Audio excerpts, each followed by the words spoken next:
28.66, and that is just off the meet record of 28.52, so we may see another one fall here in a few minutes.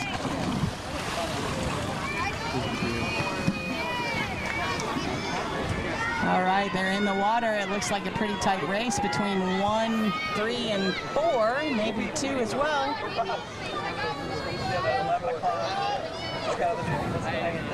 Let's see who comes off the wall. Looks like it is lane 3, Wilson Burns, although lane 4 is coming on strong here on the second 25. This is where that kick just becomes really important. It's important to have that kick on the surface of the water, so it's propelling your body forward.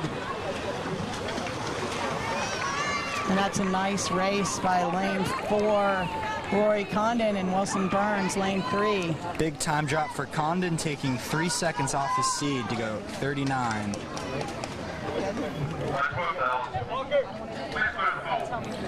Heat 2 in lane 1. In lane 1 we have Chase Miller. Lane 2, Joshua Barteet. Lane 3, Will Gross. Lane 4, Cohen Phillips. Lane 5, Grady Meeks. And lane 6, Logan Southern. While we have a break in the action, joining me now is CCAA legend Tara Boone, here to lend her insights on swimming and the league. Tara, how are you? Good. How are you, James? Hi, Kathy. How are you? Great. How about yourself? Good. Just having fun. I love watching these meets. I'm going to lower my voice during this start here. I don't want to mess anybody up. I had to pop in on the butterfly because, as y'all know, it's my favorite stroke. Right, James? Oh, yeah. It's a fun one to coach, too. And especially at this level in Summer League, when all the strokes are really so new to some swimmers, this is a nice one if they can master this by city meet. Pretty impressive. Absolutely. It absolutely is. We got a good race here going in lanes 3 and 4. Looks like their teammates, at least. Newington always easy to find with their shark caps with the fin. I wonder if that makes them any faster.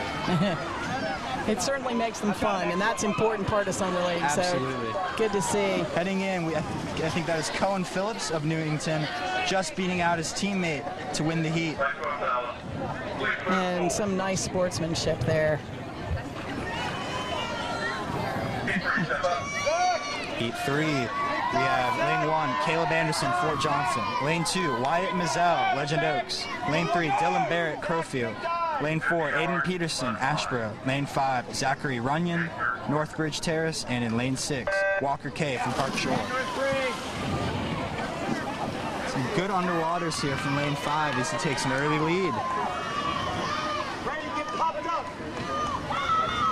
Now, James, or Kathy, have y'all seen anyone take these towels off the block, or is pretty much everyone leaving those towels on for the starts? I have not seen one single swimmer move them. I do have to say, as a swimmer myself, though, I didn't like the grit of the towel. I preferred to get a good touch on the blocks with my own feet, but I know that it often prevents people from slipping, and that's where it comes in. And winning that heat was Dylan Barrett from Crowfield with a time of 34.29, takes over a second off a seed, and that'll be your new top time for the evening. The other thing I don't know, Tara, is how hot these blocks are. Is that possibly an issue as well with swimmers? I was talking to some of the older swimmers, and they were saying that the blocks were slippery, but I just didn't know at the 11-12 level if they would feel comfortable with that towel. So generally, I would agree with you, Kathy, that the towels are. I wasn't big on towels. A lot of people would do them at my high school and summer league meets, but at this pool, I have heard and experienced myself, these blocks can be pretty slippery. So even if it feels uncomfortable, it may be worth it just to, just to play it safe. Because if you slip on that start in a 50, it's all over, essentially. And we got a nice race here in lane 3 from our Daniel Island swimmer. I believe that's Dawson Wells. Dawson Wells taking the heat with a huge time drop, 31.58, 2 seconds off his best. And that will be your new top time. In heat 5, lane 1, we have Jack Jonas, Coosaw. Lane 2, Ryder Putnam, James Island. Although he appears to be MIA. Lane 3, Thayer, Tavermina. long point. Lane 4, Ryan Shokes, long point. Lane 5, Luke Brousseau, Coosaw Creek, and lane 6. And boy, Caleb Thayer just Perry. took off there. And there you see a big height difference. It's fun to watch this 11-12 age group. Oh, absolutely. There's just such variation in growth patterns. And even some of these boys that I knew, maybe they're 8 or 9 years old. I'm here this weekend, and I'm like, whoa. Why are you taller than me? When did this And Tavermina taking the big win here.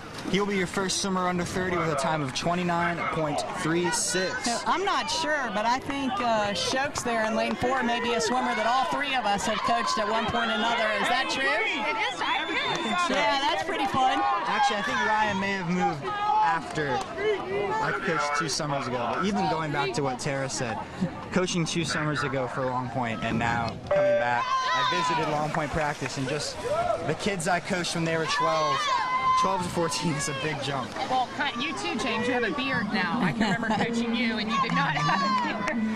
And here we have a little bit of a rematch from the freestyle race here. We've got Kyle Hartwig matched up against Parker Azevedo.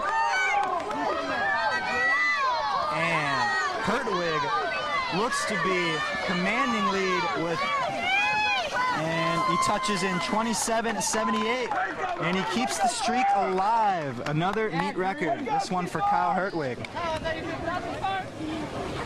Taking almost a second off of Connor Westbrook's time from 2014.